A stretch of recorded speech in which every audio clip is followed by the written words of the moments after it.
प्रभु के नाम को हम बहुत धन्यवाद करते हैं आज का संडे का दिन के लिए। संडे का दिन मतलब प्रभु का दिन है। प्रभु का दिन वो आराधना का दिन है। उसी दिन विश्वासी लोग मिलकर प्रभु की आराधना करते हैं। हम प्रकाशित वाक्य में देखते हैं जहाँ प्रभु का दास यूहन्ना उसने आने वाले दिनों में जो कुछ होने वाला है उसके बारे में पातमोस लेक में जहां उसको फेंक दिया गया था उधर से देखा। उसने लिखा है कि प्रभु का दिन मैं आत्मा में था।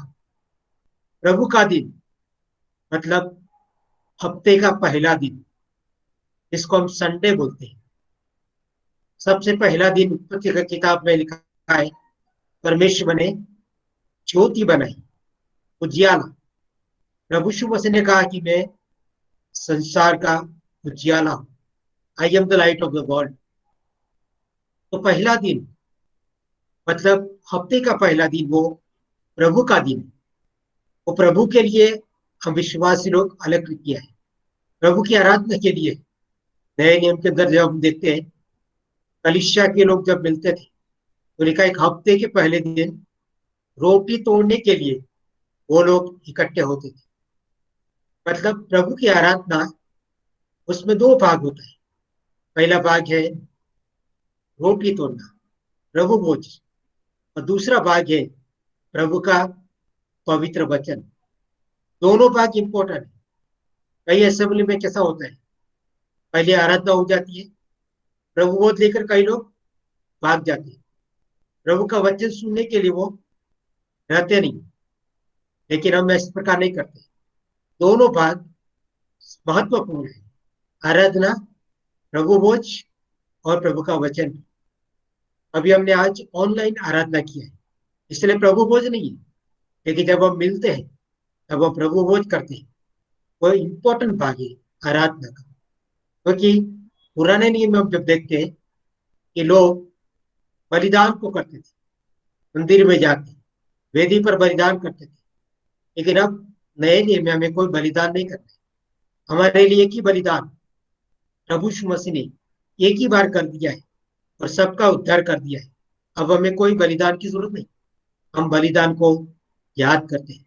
यीशु मसीह ने चेलों को कहा, क्रूस पर जाने के पहले रोटी लिया, प्याला लेकर उनके बीच में बांट कर बोला, ये तुम खाओ और पियो, क्योंकि ये मेरा शरीर और मेरा लहू है। वो लिखा है कि मेरी याद के लिए किया करो। प्रभु यीशु मसीह की याद मतलब उसके बलिदान की याद, वो प्रभु भोज को बताता है। वो भी इंपॉर्टेंट है। मतलब अब नए नियम में हम जब आराधना करते हैं, हम प्रभु भोज करते हैं, बलिदान को याद करते हैं, वो है आराधना। पुराने नियम में बलिदान करते थे, अब बलिदान समाप्त हो गया है। तो प्रभु की आराधना का दो भाग, पहला भाग है वो आराधना प्रभु भोज, उसमें हम मेडिटेशन करते हैं। कई चर्च में देखते तो गवाही देते, आराधना में गवाही नहीं।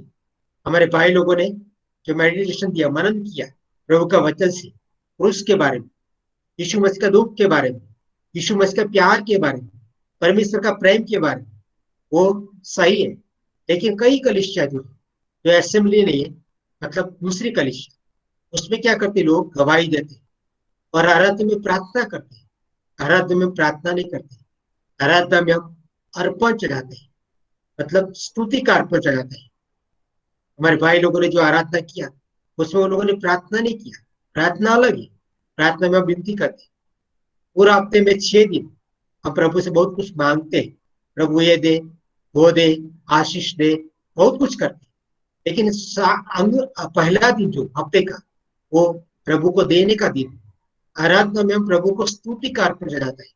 इसलिए आराधना में प्रार्थना नहीं है, विनती नहीं है, सिर्फ स्तुति का अर्पण चढ़ाना है। और आराधना में प्रभु बोध रखकर हम प्रभु का, यीशु मसीह का प्यार को, बलिदान को हम याद करते हैं। कई कलीसिया में जो आराधना नहीं है, मतलब प्रभु बोध भी नहीं है, वो क्या करते हैं, महीने में एक बार या तो 6 महीने में एक बार प्रभु बोध लेते हैं। लेकिन नए नियम की जो कलीसिया है उसमें इसी प्रकार नहीं है। हफ्ते के पहले दिन वो लोग प्रभु भोज मेज रखते थे, रोटी और द्राक्ष रस को प्याला को रखते थे और सब लोग मिलकर प्रभु की आराधना करते थे।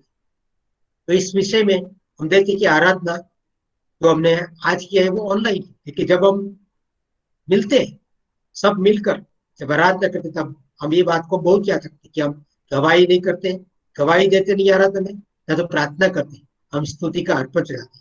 तो आइए आज हम इस आराधना की मीटिंग के अंदर कुछ प्रभु का वचन की ओर हम देखना चाहते हैं। तो मेरे साथ आप निकालेंगे और निर्गमन का किताब में से 2 आयत को हम पढ़ेंगे आज। निर्गमन का किताब जो बाइबल के अंदर उत्पत्ति के बाद आएगा, दूसरा किताब निर्गमन, इसको इंग्लिश में बोलते हैं एक्सोडस, उसका 33 चैप्टर 33 मीन्स 33वां अध्याय, उसकी 2 आयत पढ़ेंगे, 15 और 16। मैं पढ़ता हूं हिंदी में। उसने उससे कहा, यदि तू आप न चले तो हमें यहां से आगे न ले जा। यह कैसे जाना जाए कि तेरे अनुग्रह की दृष्टि मुझ पर और अपनी प्रजा पर है?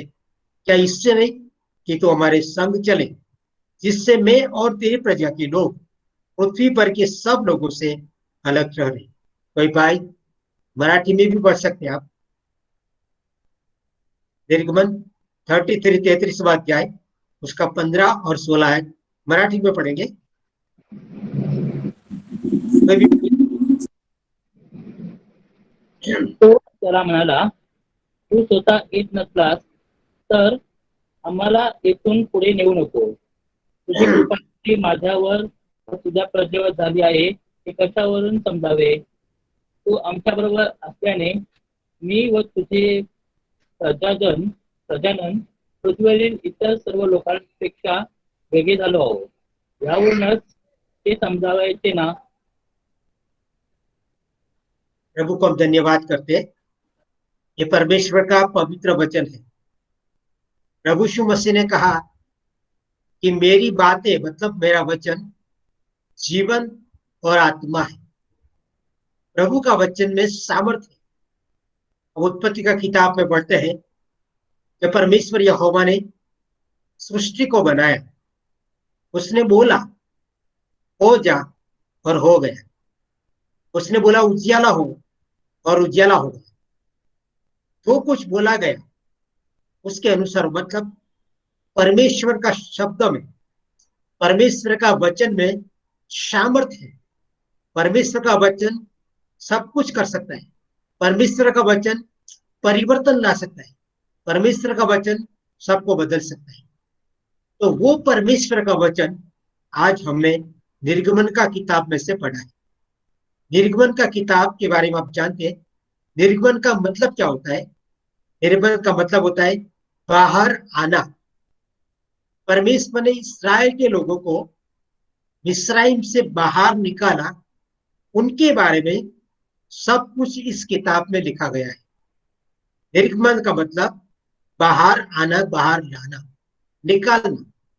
परमेश्वर ने अपने लोगों को गुलामी में से, मिस्राइम लोगों की गुलामी से बाहर निकाला, उनके बारे में इस किताब में लिखा गया है।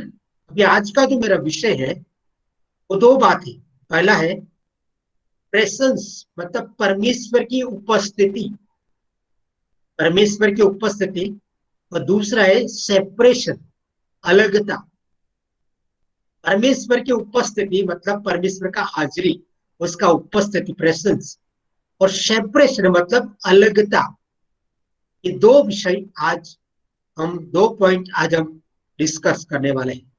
अभी निर्गमन का किताब को हम देखते हैं, उस पूरे किताब में एक महत्वपूर्ण व्यक्ति को देखते हैं जिसका नाम है मूसा। हमने उनके बारे में इधर पढ़ा है। मूसा के बारे में हम शुरुआत से पढ़ते हैं। मूसा जब पैदा हुआ उस समय पर इस्राएल के लोग गुलाम थे। तो ये सारी स्टोरी को बताएगा तो बहुत लंबा हो जाएगा। 400 साल से मिस्राइम के अंदर इस्राएल के लोग गुलाम थे। जब अब्राहम ने परमेश्वर को बलिदान किया, तब परमेश्वर ने बताया अब्राहम को कि देख, तेरे संतान वो विदेश के अंदर प्रदेश में 400 साल तक गुलामी में रहेंगे। अब्राहम को परमेश्वर ने पहले से बताया। अब्राहम के बारे में हम जानते हैं कि उनके द्वारा इसराइल के लोग आए। अब्राहम, इसहाक, फिर याकूब, याकूब के 12 बेटे, और उसमें से पूरा इसराइल पैदा हुआ। और अब्राहम के बारे में परमेश्वर ने गवाही दी कि मैं जानता हूं, जब परमेश्वर यहोवा सदोम गमोरा का नाश करने वाला था, तब वो प्रभु यहोवा मूसा अब्राहम के पास है और उसको बोला कि मैं जानता हूं कि अब्राहम अपनी आने वाली पीढ़ी को मेरे बारे में जरूर बताएगा, इसलिए मैं अब्राहम से कोई भी बात छिपी रखूंगा नहीं, कुछ भी सीक्रेट नहीं रखूंगा। मतलब अब्राहम को बताकर ही परमेश्वर यहोवा सदोम गमोरा का नाश करने के लिए डिसीजन किया, निर्णय किया, निश्चित किया। अब्राहम उसका दास था, वो कोई एक मित्र के समान था। बाइबल में पढ़ते अब्राहम परमेश्वर यहोवा का एक मित्र का जैसा था। मूसा के बारे में भी लिखा है, वो भी एक मित्र के समान था। हम इसी अध्याय में और 34 में निर्गमन पढ़ते, उसमें लिखा है कि जैसा कोई मित्र के साथ बात करे, वैसा परमेश्वर यहोवा मूसा के साथ बात करता था। तो अब्राहम भी परमेश्वर का मित्र था, लेकिन अब्राहम के बारे में गवाही दिया गया कि मैं जानता हूं कि वो अपने आने वाले संतान को मेरे बारे में जरूर बताएगा। परमेश्वर ने कई लोगों के बारे में गवाही दिया। इधर जो मूसा के बारे में देखते, उसमें भी मूसा के बारे में बताया कि मूसा जैसा कोई विश्वास योग्य नहीं था, मूसा जैसा नम्र भी कोई नहीं था, ऐसा परमेश्वर के वचन में हम पढ़ते हैं। परमेश्वर अपने दासों के बारे में गवाही देता है। प्रभु हमारे बारे में भी गवाही देता हो, वो हमारे बारे में जानता है। प्रभु अय्यूब के बारे में जानता था, इसलिए शैतान को बोला, शैतान तू जानता है मेरे दास को, अय्यूब के जैसा कोई नहीं है। आज मेरे और आपके बारे में परमेश्वर ऐसा गवाही देना चाहिए कि मैं मेरे दास को, मैं मेरा बेटा को, मैं मेरी बेटी को जानता हूं। अभी तक हम देखते हैं परमेश्वर की उपस्थिति के बारे में। निर्गमन की किताब में जब हम देखें, जब परमेश्वर ने मूसा को नियुक्त किया, तो नियुक्त किया मिस्र में से उनके लोगों को छुड़ाने के लिए 10 बड़े बड़े चमत्कार किए, लेकिन कोई चमत्कार से उधर से छुटकारा नहीं मिला। लेकिन आखिरी में, अंत में जब एक चमत्कार किया गया, क्या? एक मेमना को काटा गया। परमेश्वर ने बोला हर एक घर एक एक मेमना ले लो, मेमना काट कर उसका खून आपके दरवाजे पर लगाओ, क्योंकि मध्यरात को, मिडनाइट को एक दूत आएगा और जिनका घर में, जिनके घर के दरवाजे में खून नहीं लगा है, उनका पहलोटा को, फर्स्टबॉर्न को मार डाला जाएगा। ये हम देखते हैं कि यीशु मसीह को बताता है। मुझे और आपको भी यीशु मसीह खून से छुड़ाया गया है, हमें उनके खून से छुटकारा मिला है, पाप की क्षमा मिली है, हमें उनके खून से खरीदा गया है। जब यीशु मसीह आज यदि आ गए, तो वो हमें देखिएगा, क्या हम उनके खून से छुटकारा पाया है? जो उनके खून से छुटकारा पाए हैं, जो उद्धार पाए हैं, उनको उनके पास वो ले जाएगा। तब हम देखते हैं कि मिस्राइम में भी उस खून को लगाया गया। सारे इसराइल के लोगों ने अपने अपने घर में खून लगाया, और मध्यरात में जब दूत आया, वो जिस घर में खून नहीं था, वो सारे मिस्राइम के पहलौठा को मार डाला गया। और इसके बाद इसराइल के लोगों को उधर से छुटकारा मिल गया। मतलब बलिदान जब हुआ, पाप की क्षमा बलिदान के बिना नहीं। बाइबल बोलता है खून बहाए बिना पाप की क्षमा नहीं है। खून बहाए बिना मतलब पवित्र खून बहाने से पाप की क्षमा है। मैं और आप पवित्र नहीं थे, हम पवित्र नहीं थे। हमारे भाई मनोहर कृष्ण ने जो मेडिटेशन में पढ़ा रोमी की पत्री में से, उधर लिखा है हम पापी थे, निर्बल थे, हमारे अंदर कोई पवित्रता नहीं थी। खून बहाए बिना पाप की क्षमा नहीं, हम पवित्र नहीं थे। लेकिन सिर्फ परमेश्वर खुद पवित्र था, लेकिन वो आत्मा से बन था। इसलिए उसने क्या किया, हमसे प्यार करते हुए हमारा पाप की क्षमा के लिए, खून बहाने के लिए वो मनुष्य बनकर हमारे बीच में आया। इसलिए वो पवित्र था, क्योंकि पवित्र आत्मा के द्वारा एक गर्भ रहा, पवित्र आत्मा के द्वारा मरियम गर्भवती बनी और वो पूर्ण पवित्रता निष्कलंक अवतार था प्रभु यीशु मसीह, इसलिए उनका पवित्र खून से वो जो आपको छुटकारा मिल गया है।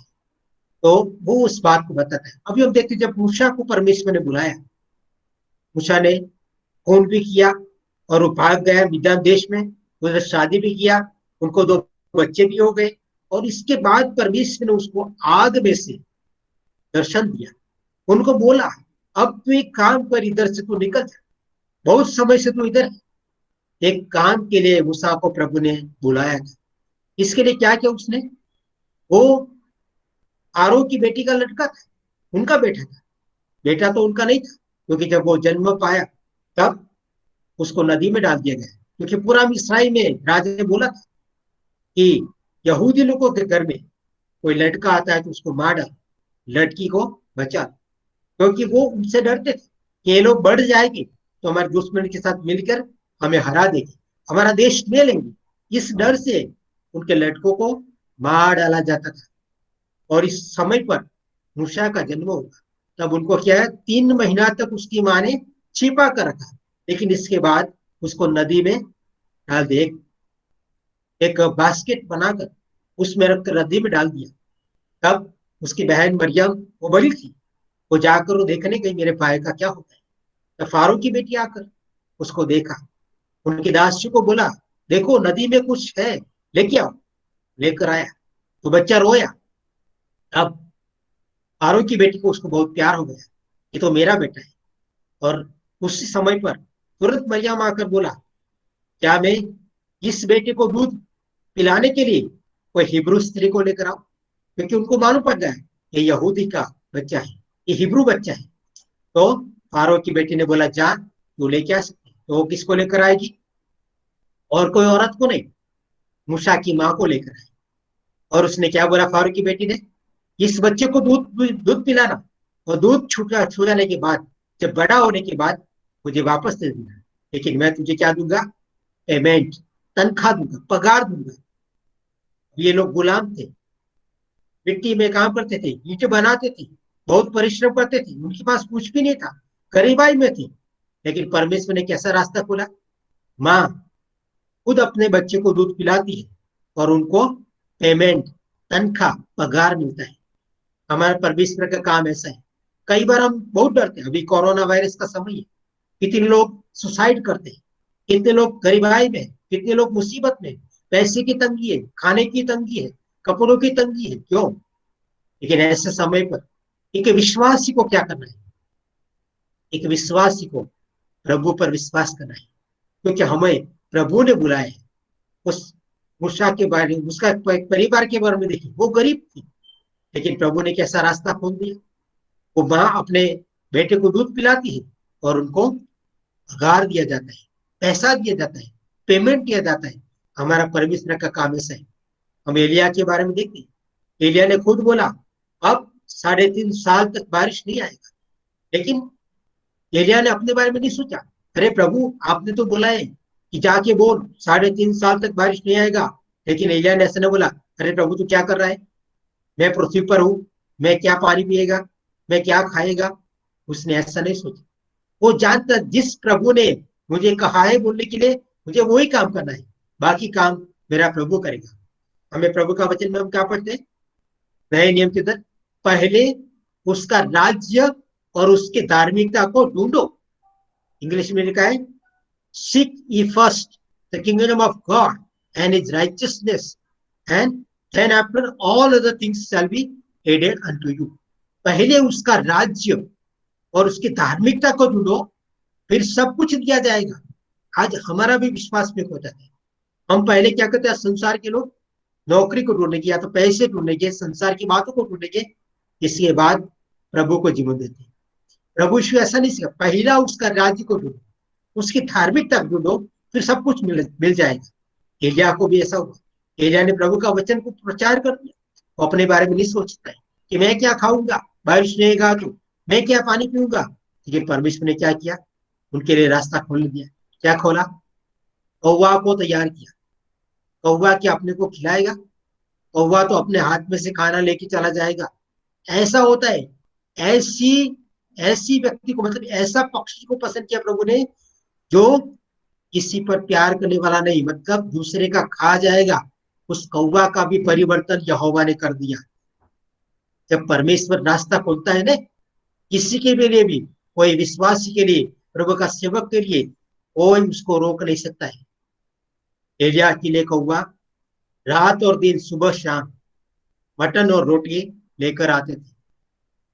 वो अपना, वो खुद नहीं खाते थे, खुद हर रोज सुबह में समय को याद रखते थे, क्योंकि यहोवा ने आज्ञा दिया है।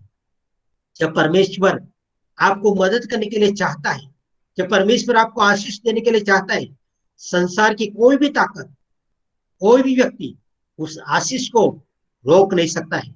एलिया का कौवा को कोई रोक नहीं सका। रात और दिन वो लोग गए और उनको खिलाया। लेकिन जब किद्रोन का नाला का जो पानी सूख गया, अब क्या हुआ? अब मुसीबत आ गई। जैसे कि अभी अभी तक हमारे पास, सबके पास अच्छी नौकरी थी, अच्छा पेमेंट था, सब कुछ था। आज कई लोगों का नौकरी चला गया, कई लोग गरीब आई तकलीफ में है, चिंता आ गई।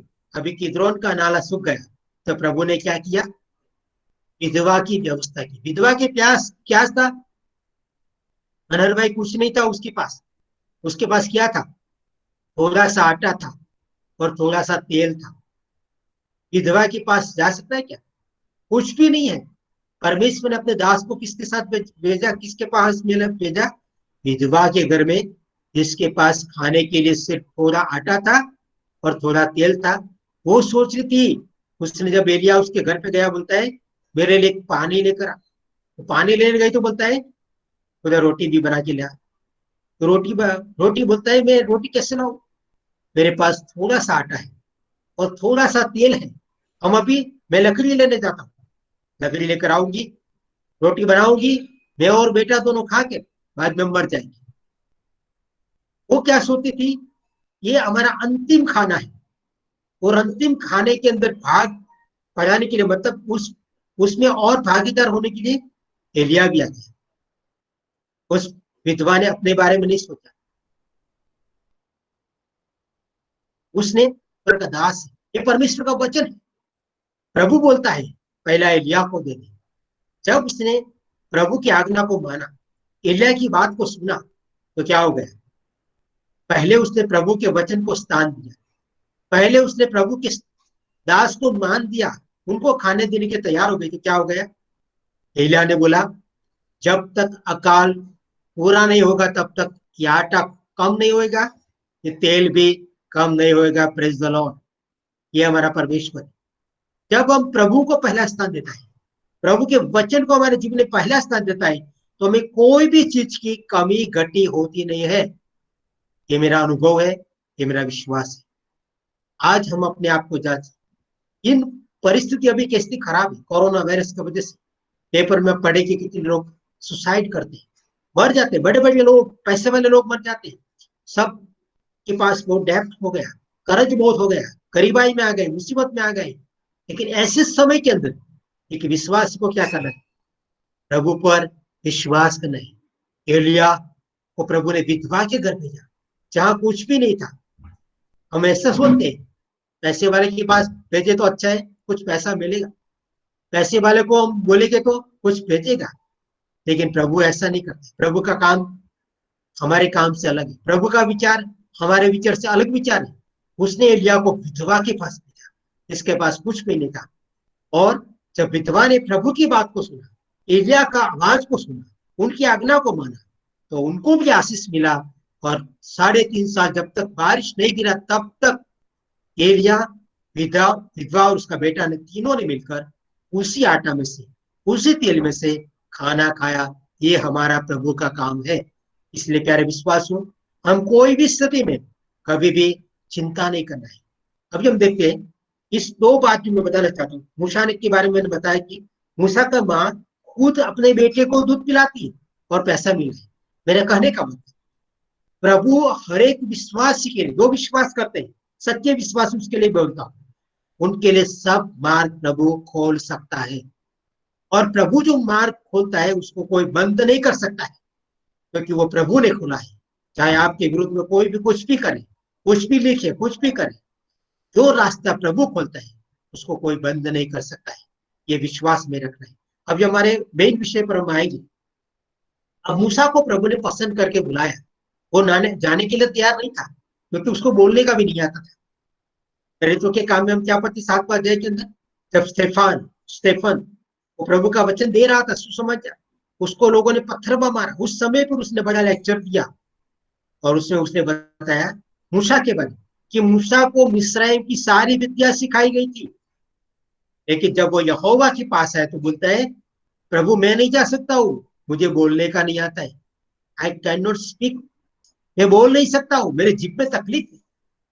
प्रेरितों के काम में 7वां अध्याय में लिखा है कि मूसा को मिस्राइम की सारी विद्या सिखाई गई थी। मिस्राइम की विद्या परमेश्वर की सेवा के लिए योग्य नहीं है। मिस्राइम की विद्या से परमेश्वर की सेवा हम नहीं कर सकते। परमेश्वर की सेवा के लिए परमेश्वर का ज्ञान चाहिए, परमेश्वर की सेवा के लिए परमेश्वर का आशीष चाहिए, परमेश्वर की सेवा के लिए परमेश्वर की उपस्थिति हमारे साथ चाहिए। पर मूसा की सारी विद्या फेल हो गई जब वो प्रभु के सामने खड़ा रहा। आज कई लोग ऐसे सोचते हैं हमारे पास ज्ञान है, हमारे पास डिग्री है, तो डिग्री वाले प्रभु का काम नहीं कर सकता है। डिग्री की जरूरत नहीं है, प्रभु खुद हमें शक्ति देता है। जब प्रभु हमें बुलाहट देता है, जिस व्यक्ति को प्रभु बुलाहट देता है, बुलाता है, उसको प्रभु सब कुछ देता है। प्रभु हमें योग्य बना। हम योग्य लोगों को प्रभु पसंद नहीं करते, अयोग्य लोगों को पसंद करते हैं। इसके पास कोई ज्ञान नहीं, कोई डिग्री नहीं, ऐसे लोगों को बुलाते हैं। हम प्रभु यीशु मसीह के चेलों के बारे में क्या पढ़ते हैं? वो लोग मछली पकड़ने वाले थे, वो पढ़े लिखे नहीं थे, उनको बुलाया। देखो उनके बारे में, उनके द्वारा क्या हो गया, पूरे संसार में कलीसिया बन गई। प्रभु ऐसे लोगों को चुनता है जिसके पास कोई शक्ति नहीं। मूसा को पता चल गया मेरी विद्या भी कोई काम की नहीं, उनको प्रभु ने सिखाया प्रभु पर विश्वास करना, और मूसा फिर तैयार हो गया। और अभी हम हमारे असल जो वचन हमने पढ़ा उसमें आएंगे। अब मूसा लोगों को निकाल कर लेके गया है। इसके बाद क्या हो गया, परमेश्वर ने उसको सिनाई पर्वत पर बुलाया। उस सिनाई पर्वत 40 दिन वो रुका। परमेश्वर ने 10 आज्ञा उसको दिया। लेकिन उस समय के अंदर क्या हो गया, ये लोगों ने क्या किया, एक क्या बनाया, बछड़ा बनाया। हारून को बोला अभी देखो मूसा के बारे में हम जानते नहीं, वो तो चला गया, पता नहीं वो मर भी गया होगा, 40 दिन से पर्वत पर से नीचे नहीं आए। अब हमें आगे कौन ले जाएगा, कोई गॉड हमारे साथ, परमेश्वर होना चाहिए। तो हारून ने क्या बोला, तुम्हारे कानों में जो है ना सोने के घरेने मतलब ऑर्नामेंट से सब निकालो, और निकाल कर एक बछड़ा बनाया। और बोलता है ये यहोवा है जो आपको मिस्राइम से बाहर निकाल कर रहा है।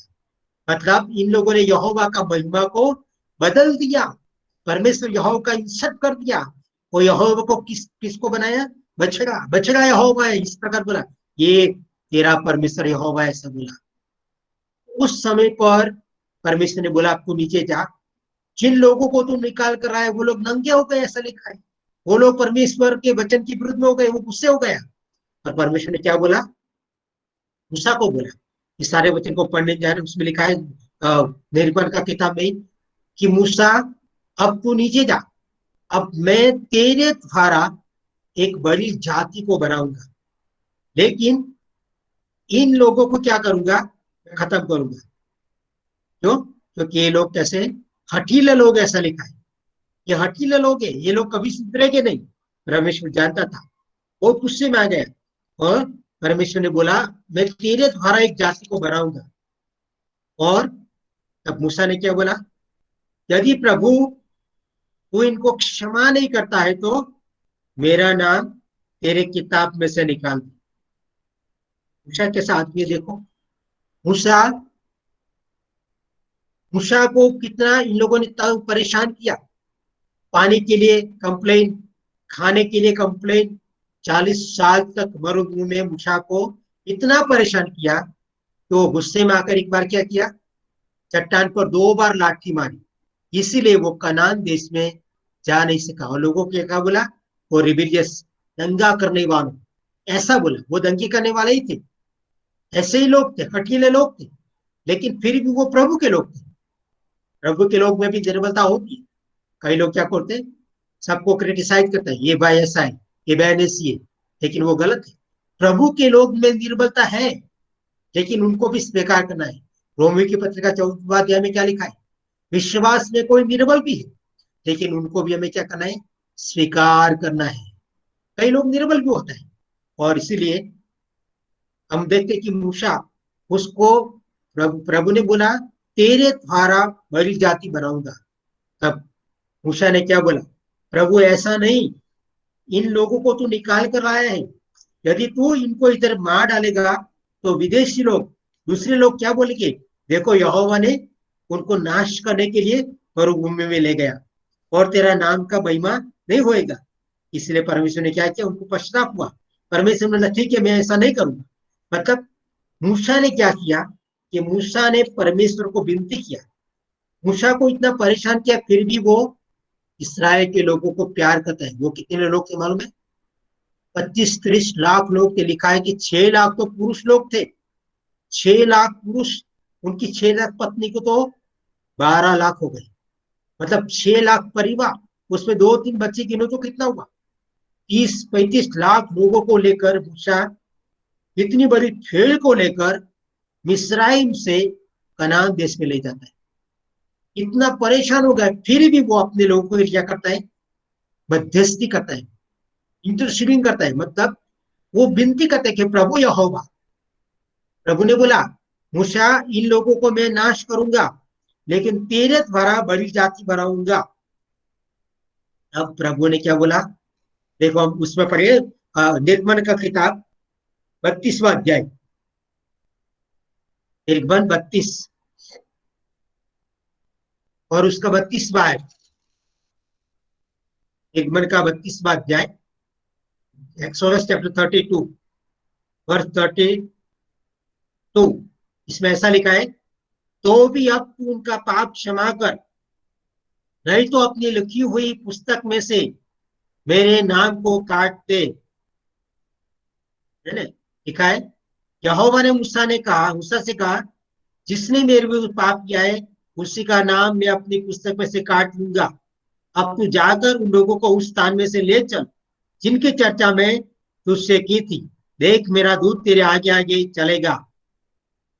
अभी हम देखते हैं इधर, हाँ, कि परमेश्वर, मूसा परमेश्वर के सामने विनती किया। परमेश्वर ने उनको बोला, तेरे द्वारा बड़ी जाति को बनाऊंगा, लेकिन इन लोगों को मैं नाश करूंगा। लेकिन मूसा ने क्या बोला? यदि तू उनको क्षमा नहीं करेगा तो मैं क्या करूंगा? मेरा नाम अपने किताब में से निकाल दो। मैं स्वर्ग नहीं जाना चाहता, मेरा नाम किताब में से निकाल दो। आपकी किताब में से परमेश्वर यहोवा को बोलता है, यदि आप इनको क्षमा नहीं करता है। मूसा अपना नाम को ऊंचा नहीं करना चाहता था।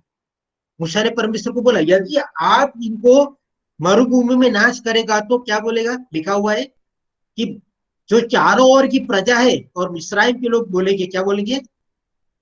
परमेश्वर यहोवा इनका नाश करने के लिए उनको मरुभूमि में ले गया। परमेश्वर का नाम का बदनाम होएगा, मतलब महिमा नहीं होएगा। वो न होने के कारण मूसा बीच में आया, परमेश्वर और मनुष्य के बीच में, परमेश्वर और इसराइल के बीच में मूसा खड़ा रहा। उसने अपना नाम का महिमा नहीं किया। वो नहीं सोचा चलो कोई बात नहीं, इसराइल को नाश कर दो और मेरे द्वारा बड़ी जाति बनाओ और उसको कनान देश में ले जाओ। मूसा ने ऐसा नहीं बोला। मूसा ने बोला, इन लोगों को ले जा जिसको तू इसराइल से बाहर निकल कर आए, उनको तू क्षमा कर। यदि तू क्षमा नहीं करता है तो मेरा नाम तेरे किताब में से निकाल दे। ऐसा कौन कर सकता है? इतना महान परमेश्वर का दास देखो, कितना दुख उठाया। वो राजमहल में था, वो राजा बन सकता था, लेकिन इब्रानी के पत्र में क्या पढ़ते हैं, 11 अध्याय के अंदर, उसने मिस्राइम का सारा सुख छोड़ दिया। किसके लिए? परमेश्वर के लोगों के साथ दुख उठाने के। इब्रानी की पत्री 11 अध्याय और 24-25 में लिखा है, मसीह के लोगों के साथ दुख उठाना वो सबसे बड़ा संपत्ति है, वैसा उसने माना। इस्राइल की संपत्ति से बड़ा कौन सा संपत्ति है? मसीह के लोगों के साथ दुख उठाना। इस्राइल के लोगों के साथ दुख उठाना वो सबसे बड़ा प्रॉपर्टी, संपत्ति है, वेल्थ है। वो मूसा ने समझा, इसीलिए मूसा ने क्या किया? सारा दुख इस्राइल के लोगों के बीच में उठाया। उनको लेकर गया, फिर भी उसको क्या हो गया, वो इतने गुस्से में आ गया, 2 बार लाठी मारी, इसलिए क्या हो गया, अंत में जब कनान देश पास में आ गया, परमेश्वर ने क्या बोला, तू पर्वत पर आ जा। पर्वत पर से उसको कनान देश बताया, और क्या बोला, तो इसमें प्रवेश नहीं करने पाएगा। उसने बहुत विनती किया, लेकिन परमेश्वर ने उसकी सुनी नहीं। क्यों? क्योंकि उसने 2 बार लाठी मारी। लोगों को क्या बोला, दंगा करने वाले, रेबिलियस बोला, दंगा करने वाला, ऐसा बोला। इसीलिए परमेश्वर ने मूसा को कनान देश में प्रवेश नहीं दिया। मेरे प्यारो, इतना सब होने पर भी मूसा इस्राएल के लोगों के लिए विनती करता है कि तू उनको क्षमा नहीं करता है तो मेरा नाम आपकी किताब में से निकाल दो। ऐसा प्रभु का एक महान दास था। इसलिए यहोवा खुद गवाही देता है कि मेरे दास मूसा जैसा नम्र व्यक्ति कोई नहीं है, मेरे दास मूसा जैसा पूरे घराने में विश्वास योग्य कोई नहीं है। ऐसा प्रभु का दास वो मूसा था। अभी हम देखते कि उस मूसा, जब आगे के अध्याय में पढ़ते हैं, उसमें जो भाग हमने पढ़ा है, अब इसराइल के लोगों ने क्या किया है कि एक बछड़ा बनाया और पाप किया, लेकिन परमेश्वर का क्रोध आया और कितने हजारों लोग मर गए। अब इसके बाद अब देखिए कि परमेश्वर ने, मूसा ने परमेश्वर को बोला, अब हमें आगे जाना है, हमने पाप कर दिया, हमने बछड़ा बना दिया, परमेश्वर के खिलाफ में गए, क्रोध भी आया, लोग मर भी गए, अब हमें आगे जाना है। तो यहोवा को, परमेश्वर को मूसा बोलता है, अब तो किसको भेजना है? अभी भी मूसा समझता किसको भेजता है, बोलता है जो हमने पाक पूरे उसमें लिखा है कि 14 आयत, निर्गमन का किताब 33 चैप्टर 33 अध्याय और 14 आयत। यहोवा ने कहा, मैं आप तेरे साथ चलूंगा और तुझे विश्राम दूंगा। परमेश्वर का उपस्थिति इसराइल के साथ रहेगा। परमेश्वर यहोवा अभी क्रोधित नहीं है। उसने इसराइल को वचन दिया, मूसा को वचन दिया कि मेरी उपस्थिति आपके साथ रहेगी और मैं आपको चलाऊंगा। हम देखते जब मरुभूमि में ये लोग थे, तो दिन में क्या था, बादल का खंभा, और रात को अग्नि का खंभा था। दुश्मन से बचाते थे, जंगली पशुओं से बचाकर उनको कनान देश तक पहुंचाया। तो हम देखते कि परमेश्वर का उपस्थिति हमारे लिए बहुत जरूरी है। इसराइल के लिए भी उपस्थिति बहुत जरूरी थी। परमेश्वर का उपस्थिति के बिना हम आगे बढ़ नहीं सकते। ये जो भाग इस निर्गमन का किताब है, उसमें हम आत्मिक जीवन की मुसाफरी को, क्या जर्नी ऑफ स्पिरिचुअल लाइफ, आत्मिक जीवन का मुसाफरी कैसा होता है, उसमें कैसी मुसीबत आती, मरुभूमि की मुसाफरी। अब हमने विश्वास किया, पश्चाताप किया, बपतिस्मा लिया, अब हम आत्मिक जीवन की मुसाफरी में, जर्नी में है। और उस जर्नी के अंदर हमें कनान पहुंचना है। कनान पहुंचने तक बहुत सारी विपत्ति आएगी, बीमारी आएगी, रोग आएगी, कोरोना आया, सब कुछ आया, सब कुछ आएगा। ये सब का सामना कर कर हमें कनान देश में पहुंचने का है। लेकिन उधर पहुंचने के लिए हमें क्या चाहिए? परमेश्वर का प्रेजेंस, प्रेजेंस ऑफ गॉड। परमेश्वर का उपस्थिति के बिना हम कनान तक, स्वर्ग तक पहुंच नहीं सकते हैं। हम हमारी शक्ति से, हमारे ज्ञान से, हमारे बुद्धि से हम कभी भी आत्मिक जीवन में बढ़ नहीं सकते हैं और कनान तक, स्वर्गीय कनान तक पहुंच नहीं सकते। हमें परमेश्वर की उपस्थिति की बहुत जरूरत है। हम देखते हैं परमेश्वर का उपस्थिति हमारे लिए बहुत जरूरी है। हम उसके बारे में कुछ और बात बताएंगे कि परमेश्वर का उपस्थिति है, वो हमें हमारे जीवन में हिम्मत देता है। हम पुनर्नियम का किताब पढ़ते, मतलब व्यवस्था विवरण, उसका 20वां अध्याय, व्यवस्था विवरण मतलब ड्यूटरोनॉमी, व्यवस्था विवरण उसका 20वां अध्याय,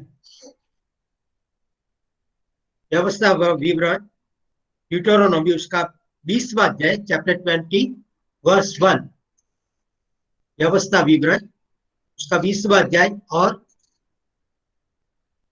एक आयत, उसमें क्या लिखा है देखते हैं। मराठी मध्ये कि उधर अनुवाद। लिखा है कि जब तू अपने शत्रुओं के सामने जाए युद्ध के लिए, जब शत्रु तेरे पास आए, तो उनका रथों को देखकर, उनकी सेना को देखकर तू डरना मत, क्योंकि मैं तेरे साथ हूं। मतलब इसराइल को परमेश्वर बोलता है कि जब दुश्मन लोग तेरे सामने आएंगे, रथों को लेकर, घोड़े को लेकर, तलवारों को लेकर, हथियारों को लेकर, तो बोलता है तू डरना मत, क्योंकि मैं यहोवा तेरे साथ हूं। जीवन की हर एक युद्ध में, हर एक लड़ाई में, हर एक मुसीबत में, हर एक परीक्षा में परमेश्वर का उपस्थिति हमें हिम्मत देने का काम करता है। शत्रुओं को देखकर, मुसीबत, समस्या, बीमारी को देखकर हमें डरने की कोई जरूरत नहीं है। क्यों? क्योंकि परमेश्वर का उपस्थिति हमारे साथ है। आज हम जीवित हैं, आज हम आत्मिक जीवन में आगे बढ़ रहे। क्यों? क्योंकि परमेश्वर का उपस्थिति हमारे साथ है। और आगे बहुत मुसीबत आएगी, तकलीफ आएगी, गरीबाई आएगी, शायद खाने के लिए नहीं होगा, शायद कपड़े पहनने के लिए कपड़ा पैसा नहीं होगा कपड़े के लिए, शायद घर नहीं होगा, कई मुसीबत होगी। लेकिन ये सारी मुसीबतों में एक बात याद रखना है कि परमेश्वर ने हमें वायदा किया है कि मैं तेरे साथ हूं। परमेश्वर का उपस्थिति हमारे साथ है, इसीलिए हमें वो हिम्मत देता है। कितनी भी लड़ाई क्यों ना है, दुश्मन के कितने हल्ले हमारे पास हो जाए, दुश्मन हमारे पास हमला करे, दुश्मन की सेना को देखकर हमें डरना नहीं है। तब शैतान चारों ओर से हमारी पर परीक्षा लाएगा, हमारी परीक्षा करेगा, कसौटी आएगी, मुसीबत आएगी, बीमारी आएगी, तकलीफ आएगी, गरीब आएगी। लेकिन ये सब के सामने हमें याद रखना है कि हमारे साथ कौन है? परमेश्वर का उपस्थिति। और वो हमें क्या देता है? हिम्मत देता है। और भी हम यशायाह की किताब में पढ़ते हैं 43 चैप्टर और वर्ष 2 में। यशायाह का किताब 43 चैप्टर और उसका 2 आयत में लिखा है कि यदि तू पानी में से जाएगा तो वो तुझे डुबाएगा, यदि तू आग में से जाएगा तो वो तुझे जलाएगा नहीं। मतलब परमेश्वर का उपस्थिति, क्योंकि लिखा है कि मैं तेरे साथ रहूंगा। मतलब परमेश्वर ने हर एक विश्वासी को उनके जीवन की सारी परीक्षा में, मतलब आग के समान परीक्षा, बाइबल में पढ़ते हैं नए नियम के अंदर कि आपके विश्वास की परीक्षा कैसी है? आग के समान है।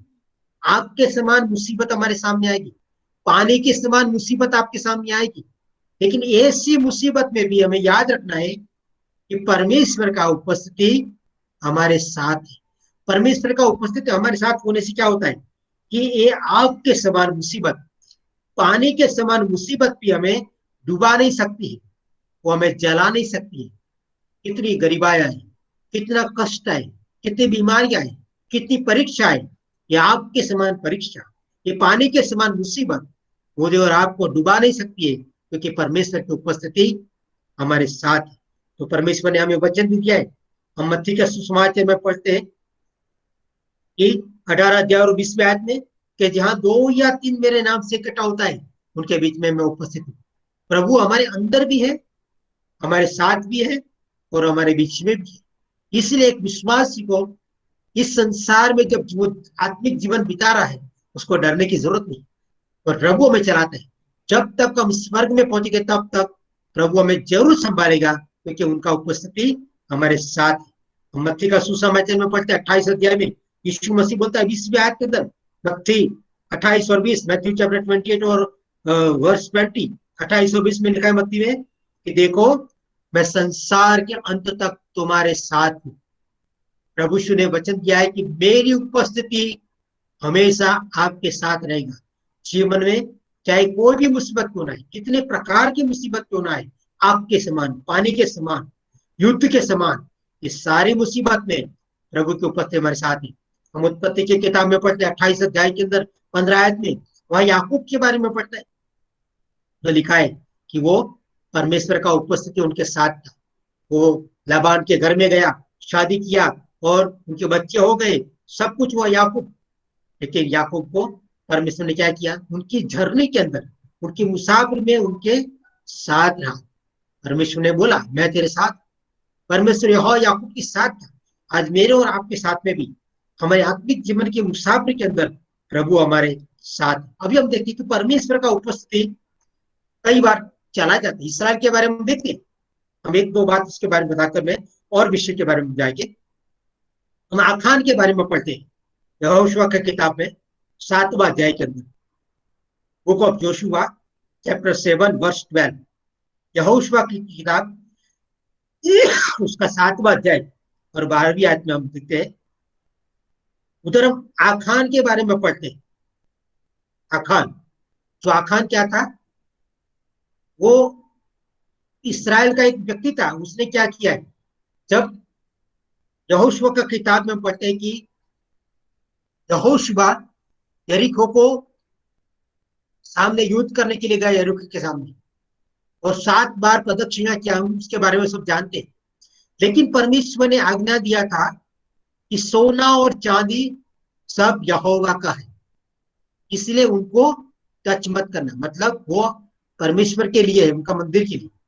और यहोशुआ को परमेश्वर ने बोला था, इसलिए यहोशुआ ने लोगों को बोला, हम युद्ध करने के लिए जाता है यरीको के सामने, लेकिन जब हम लूट करते हैं तो याद रखें, सोना और चांदी को संभाल के रखना। वो किसके लिए है? वो पवित्र है, मतलब वो परमेश्वर के लिए। श्रापित वस्तु टच मत करना, मतलब सोना और चांदी। लेकिन आखा ने क्या किया है, हम पढ़ते हैं उसमें यहोशुआ की किताब के अंदर, वो 7वें अध्याय के अंदर, कि आखा ने क्या किया, वो सोना और चांदी क्या किया, अपने लिए ले लिया। और इसके बाद क्या हो गया, परमेश्वर का क्रोध आ गया। परमेश्वर ने आज्ञा दिया था, परमेश्वर का उपस्थिति यहोशुआ के साथ था, इसराइल के साथ था, इसलिए यरीको का दीवार स्तुति का आवाज से गिर गई और यरीको को जीत लिया यहोशुआ ने। क्यों? क्योंकि परमेश्वर का उपस्थिति साथ था। लेकिन इसके बाद थोड़े दिन के बाद इससे भी छोटा शहर आई नाम का एक नगर था, उनके सामने ये लोग गए, लेकिन क्या हो गया, वो लोग हार के आ गए। तो लोग सोचने लगा, रोने लगा, अरे हमने यरीको को हरा दिया, लेकिन आई जैसे छोटा सिटी को हम हरा नहीं सके, हार के आ गए। क्या कारण है? तब लोगों ने सोचा, परमेश्वर ने वो बताया उनको, यहोशुआ को, तुम्हारे बीच में कुछ पाप है। क्या पाप है? आखान ने पाप किया है। आखान ने जो चीज को नहीं लेना चाहिए, सोना और चांदी, वो अपने लिए छिपा कर रखा है। जो परमेश्वर ने आज्ञा दिया था, उस आज्ञा को तोड़ा है उसने, पाप किया है। जब हम पाप करते हैं, परमेश्वर की आज्ञा को तोड़ते हैं, तब परमेश्वर का उपस्थिति हमारे बीच में से चला जाता है और हम क्या करते हैं, हम पराजित हो जाते हैं, हम हार जाते हैं। इसराइल को हार कब मिला? जब परमेश्वर की उपस्थिति चली गई। मुझे और आत्मिक जीवन में हम कब हार जाते हैं, कब हताश हो जाते हैं, कब निराश हो जाते हैं? जब परमेश्वर का उपस्थिति हमारे बीच में से चला जाता है। जब तक परमेश्वर का उपस्थिति हमारे साथ है, हमें कुछ नहीं कर सकता है। तो आखान ने क्या किया है, उसने पाप किया, सोना चांदी को चुरा के ले लिया, और इसलिए आज जैसे छोटे शहर के सामने ये लोग हार गए। लेकिन इसके बाद क्या हो गया, जब परमेश्वर ने यहोशुआ को बताया, तब आखान की पूरा घरानों को निकाला और सब कुछ जला दिया। तब क्या हो गया, परमेश्वर का आशीष उसके पर आ गया। परमेश्वर की उपस्थिति को कौन निकाल सकता है? परमेश्वर का उपस्थिति हमारे बीच में से कौन दूर कर सकता है? सिर्फ मेरा और आपका पाप। हम पाप करेंगे, परमेश्वर की आज्ञा को तोड़ेंगे, तो परमेश्वर का उपस्थिति हमारे बीच में से चला जाएगा। परमेश्वर की उपस्थिति का हमारे बीच में रखने के लिए क्या करना है, हमें पवित्र रहना है। हम उत्पत्ति का किताब में पढ़ते और भी बातें सब कि जब उत्पत्ति का पहला किताब में पढ़ते, बाइबल का उत्पत्ति में, आदम हवा वो परमेश्वर के विरुद्ध में पाप किया, परमेश्वर ने आज्ञा दिया था, आज्ञा को तोड़ दिया, और परमेश्वर का उपस्थिति उनके बीच में से चला गया, उनको निकाल दिया गया। जब हम प्रभु की आज्ञा को तोड़ते हैं, तब परमेश्वर का पवित्र उपस्थिति हमारे बीच में से चला जाता है। तो परमेश्वर का उपस्थिति हमें क्या करता है, हमें हिम्मत देता है युद्ध करने के लिए, मतलब आत्मिक जीवन का लड़ाई में जीतने के लिए और आगे बढ़ने के लिए। आत्मिक जीवन में परमेश्वर का उपस्थिति जरूरत है। परीक्षा के समय, मुसीबत के समय, बीमारी के समय जीत पाने के लिए परमेश्वर का उपस्थिति हमें हिम्मत देता है, करेज देता है, हमें आश्वासन देता है। इसलिए परमेश्वर का उपस्थिति एक विश्वास के लिए बहुत जरूरी है। और इसके बाद हम दूसरा पॉइंट पर आएंगे, उसमें सेपरेशन, अलगता। दो भाग हमने पहले पढ़ा, निर्गमन का किताब 33 अध्याय उसका 15 और 16 आयत में, और उसमें और एक, उसमें हम अभी आएंगे। उसमें 16 आयत में लिखा है, एक्सोडस चैप्टर 33 वर्स 16, निर्गमन का किताब 33वां अध्याय और 16 आयत, यह कैसे जाना जाए कि तेरे अनुग्रह की दृष्टि मुझ पर और अपनी प्रजा पर है? क्या इससे नहीं कि तू हमारे संग चले, जिससे मैं और तेरी प्रजा के लोग पृथ्वी पर के सब लोगों से अलग ठहरे। इसको बोलता है सेपरेशन। प्रभु का उपस्थिति हमें अलग करता है। किससे अलग करता है? एक विश्वासी दूसरे विश्वासी से अलग नहीं होते, लेकिन विश्वासी अविश्वासी से अलग होता है। हमारी संगति कहाँ है? हमारी संगति प्रभु के लोगों के साथ है। कई लोग क्या करते हैं, असेंबली में भी आते हैं, प्रभु की आराधना करते हैं, और भी जगह पर प्रभु भोज भी लेते आराधना करते हैं। वो गलत है। विश्वासी अविश्वासी से अलग है। उद्धार पाए लोग हैं, उनकी संगति उद्धार पाए लोगों के बीच में है। नामधारी मसीह के बीच में जाकर हम आराधना नहीं कर सकते, उनके बीच में जाकर हम प्रभु बोध नहीं ले सकते, क्योंकि हम विश्वासी। प्रभु की उपस्थिति हमें संसार के लोगों से और संसार से अलग करने का काम करता है। मूसा बोलता है, अब कैसे जाना जाए कि तो हमारे साथ आता है, इसीलिए कि हम संसार की सारी प्रजा के लोगों से अलग लोग हैं। हम एस्तर की किताब में क्या पढ़ते हैं? एस्तर की किताब में लिखा हुआ है कि जब हासवेरुस राजा राज करता था, वो इंडिया तक राज करता, हिंद का नाम लिखा है इंडिया का, तो 127 प्रांतों में राज करता था। तो लिखा हुआ है, उधर लिखा है कि ऐसी एक प्रजा है। ऐसी एक प्रजा मतलब कौन सी प्रजा? यहूदी प्रजा, इसराइल के लोग, कि उनके नियम सारे लोगों के नियम से अलग है। उनका जीवन सबसे अलग है। ये कैसे मालूम पड़ा? उनको पता चला इनका जीवन शैली अलग है, उनका जीना अलग है, उनकी प्रार्थना अलग है। ये लोग अलग लोग हैं, ये सेपरेट लोग हैं। मुझे और आपको भी इसी प्रकार होना चाहिए। एस्तेर का किताब लिखा है कि एक ऐसी प्रजा है जिनका नियम सबसे अलग है, और लिखा है कि वो लोग राजा की आज्ञा को नहीं मानते। इसलिए हामान ने क्या बोला? अब ये सारे लोगों को नाश कर दो, काट डालो, इनको इनको हटा दो। जो स्टोरी हम जानते हैं, उसमें जाना नहीं चाहते। कहने का मतलब परमेश्वर के लोग अलग लोग हैं। हमारा जीवन, हमारा विचार परमेश्वर संसार के लोगों से अलग है। हम प्रभु के लोग हैं, पवित्र लोग हैं। इसराइल के लोग सारे संसार के सब देशों में अलग है, क्योंकि परमेश्वर का उपस्थिति उनके साथ है। मैं और आप एक विश्वासी, हमारे साथ प्रभु की उपस्थिति है, इसलिए हम कैसे संसार के लोगों से अलग है। जब हम संसार के अंदर मिल जाएगा तो क्या होगा? परमेश्वर की उपस्थिति हमारे बीच में से चली जाएगी, चली जाएगी।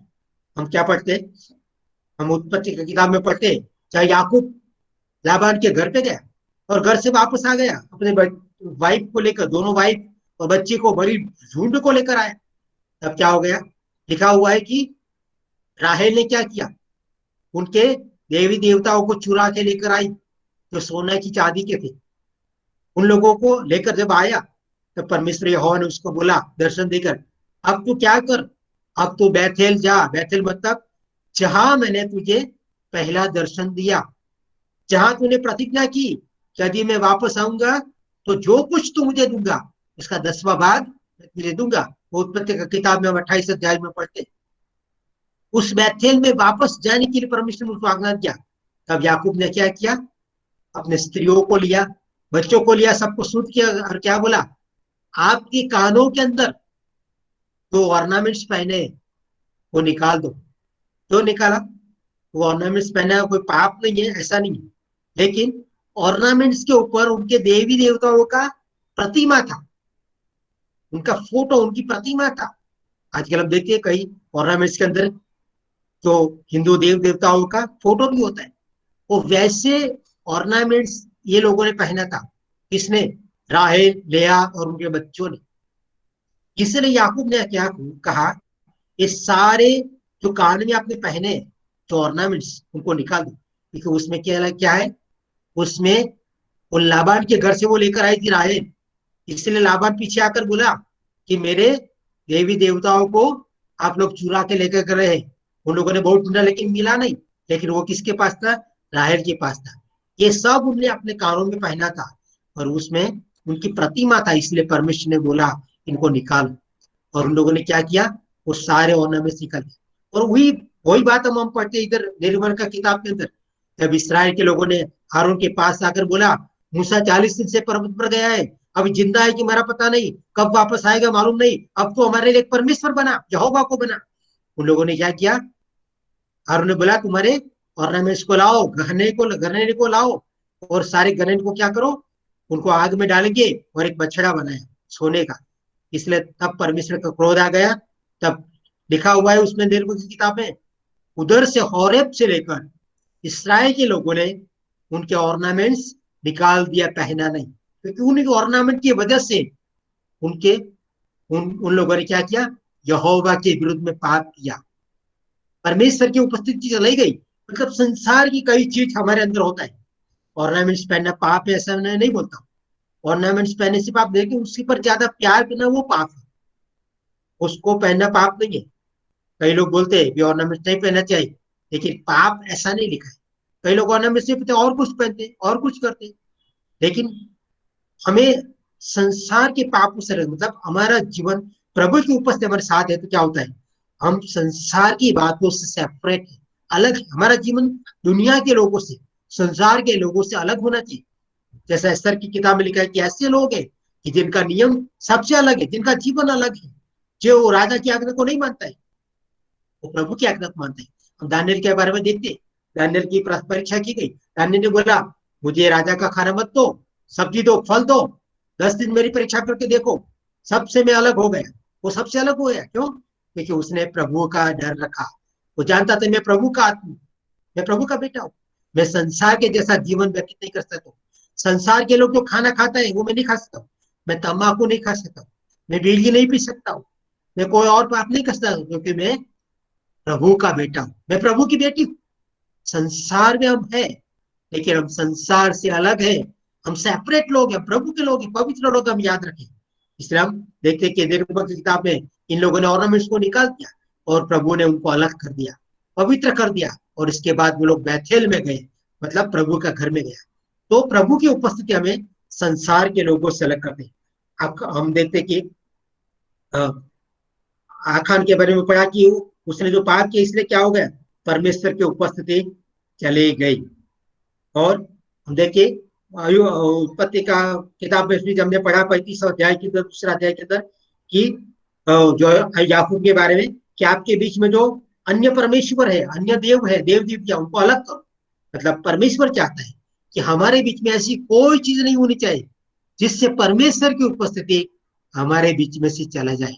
मूसा बोलता है अब कैसे पता चले, कैसे जाना जाए कि तू हमारे साथ आए, इसलिए कि मैं और तेरी प्रजा के लोग पृथ्वी पर के सब लोगों से अलग ठहरे। प्यारे विश्वासी भाई बहनों, मैं और आप परमेश्वर के लोग हैं, परमेश्वर ने चुना है, प्रभु ने हमारे लिए बलिदान कर दिया है, और उसने में क्या किया है, संसार के अलग किया है। हाँ, हम बाइबल में पढ़ते कौरसी की पत्री में, उसमें लिखा है यदि आपके बीच में आपका कोई भाई बहन कोई पाप करता है, मतलब व्यभिचारी है और चोर है, लोभी है, तो उनसे अलग रहो, ऐसा लिखा है। मतलब ऐसा संसार के लोगों में तो हम रहते, वो लोग में चोर भी है, व्यभिचारी, सब प्रकार के लोग हैं। यदि उसमें से अलग होना मतलब तो पृथ्वी से हमें बाहर जाना चाहिए, ऐसा नहीं है। लेकिन हमारे बीच में भी कई लोग ऐसे होते हैं जो ऐसे पाप करते हैं, प्रभु की उनकी वजह से आखान ने अकेले ने पाप किया, पूरा 99% इसराइल ने पाप नहीं किया, सिर्फ आखान ने पाप किया, चोरी किया, सोना चोर लिया, जो प्रभु ने ना बोला था। इसलिए क्रोध किसके पर आया, सिर्फ आखान पर नहीं आया, पूरे इसराइल पर आया, और इसराइल आय के सामने हार गया। कहने का मतलब एक व्यक्ति का पाप से भी असेंबली को नुकसान होता है, कलीसिया को नुकसान होता है। इसलिए हम अपने आप को जांचना है, परमेश्वर का उपस्थिति हमारे बीच में है। जब प्रभु का उपस्थिति हमारे बीच में, जब हम पाप करते हैं तो प्रभु का उपस्थिति चला जाता है। प्रभु का उपस्थिति रखने के लिए हमें क्या करना है, हम संसार के लोगों से अलग होना है। अब रोमी की पत्री में क्या पढ़ते 12वें अध्याय के अंदर, कि अपना शरीर को क्या करना है, पवित्र मन भावता बलिदान करो। मतलब हम संसार के जैसा नहीं बनना है, संसार के सदस्य मत बनो, मतलब संसार के जैसे हमारा हमें बनना नहीं है। हम संसार में, लेकिन प्रभु ने हमें संसार से चुना है। प्रभु ने क्या बोला, आप संसार के नहीं है, लेकिन मैंने संसार में से, जगत में से आपको चुना है, आप मेरे लोग हैं, इसलिए मैं जहां हूं वहां आप भी होगा। हम प्रभु के लोग हैं। और संसार में कौन है, परदेशी और प्रवासी। पवित्र के पत्र में लिखा है, पहले पत्र में, कि हम लोग पृथ्वी पर प्रवासी है, परदेशी है। इसलिए हम क्या है, हम किसकी बात देखते हैं, स्वर्ग की बात देखते हैं, यीशु मसीह की बात देखते हैं। तो हमारा ध्यान कहाँ होना चाहिए, स्वर्ग में। एक विश्वासी का नजर कहाँ होना चाहिए? स्वर्ग की ओर, क्योंकि हमारा वतन कौन है? वतन कौन सा है? स्वर्ग हमारा वतन है, पृथ्वी हमारा वतन है। पृथ्वी में हम कौन है? परदेशी और प्रवासी। तो परदेशी और प्रवासी जैसे हम क्या करना है? पत्र में लिखा है, ये संसार की बातों से हम अलग रहना है, क्योंकि हम परदेशी हैं, हम इस संसार का लोग नहीं है। फिलिप्पियों के पत्र में लिखा है, we are not citizen of this world, हम इस संसार के नागरिक नहीं है, हम स्वर्ग के नागरिक हैं। इस्लाम किसकी बात करता है? स्वर्ग की बात करता है, प्रभु की बात करता है, क्योंकि हम प्रभु के लोग हैं। प्यारे विश्वासी भाई बहनों, आज सुबह के समय हमें ये इंपॉर्टेंट बात हमने देखी है कि परमेश्वर की पवित्र उपस्थिति और अलगता। परमेश्वर की उपस्थिति जब हमारे साथ है तो वो उपस्थिति क्या करता है? हमें संसार से अलग करता है। हम संसार में है, लेकिन हम संसार के नहीं है, संसार में से हमें चुना गया है। हमें याद रखना है, अब अंतिम समय है, प्रभु का आना निकट है। एक कलिसिया के रूप में जब हम इस पृथ्वी पर है, हम याद रखें, परमेश्वर का उपस्थिति हमारे साथ है। परमेश्वर का उपस्थिति हमें क्या करता है? हमें एनकरेज करता है, हमें प्रोत्साहित करता है, हर एक मुसीबत का सामना करने के लिए शक्ति देता है। इतना ही नहीं, वो संसार से हमें अलग करता है। हमारा जीवन दुनिया के सारे लोगों से अलग होना चाहिए, क्योंकि परमेश्वर का उपस्थिति हमारे बीच में। यदि हम संसार में चले जाएंगे, पाप करेंगे, परमेश्वर की आज्ञा को नहीं मानेंगे, तो क्या होगा? परमेश्वर का उपस्थिति हमारे बीच में से चला जाएगा। जैसा इसराइल में से चला गया, उसका परिणाम क्या गया? वो लोग हारने लगे, वो लोग पराजित हो गए, वो नाश हो गए। यदि मैं और आपको परमेश्वर की उपस्थिति के बारे में बहुत अलर्ट रहना है, संभालना है कि मेरे अंदर, मेरे कलीसिया के अंदर, हमारे बीच में प्रभु का उपस्थिति है। उसी उपस्थिति को बना रखने के लिए हमें क्या करना है? संसार से अलग रहना है, उनके पापों से अलग रहना है। प्रभु हमें आशीष दे इस वचनों के द्वारा। हम हमारे जीवन के अंदर प्रभु का उपस्थिति को बना रखने के लिए हम हर रोज प्रभु का वचन को पढ़े, प्रार्थना करें। और वो वचन क्या करता है? प्रभु यीशु बोलता है, मेरे वचन से आप शुद्ध हो जाए, शुद्ध हो गए। प्रभु का वचन में शुद्ध करने का काम करता है। जितने जितने हम बाइबल पढ़ेंगे, प्रभु का वचन का मनन करेंगे, हमारा जीवन ज्यादा शुद्ध होता है और हम संसार से अलग हो जाते हैं और परमेश्वर का उपस्थिति हमारे बीच में बना रहते हैं। प्रभु ये वचन के द्वारा मुझे और आप सबको आशीष दे, ऐसी मेरी प्रार्थना है। आमीन।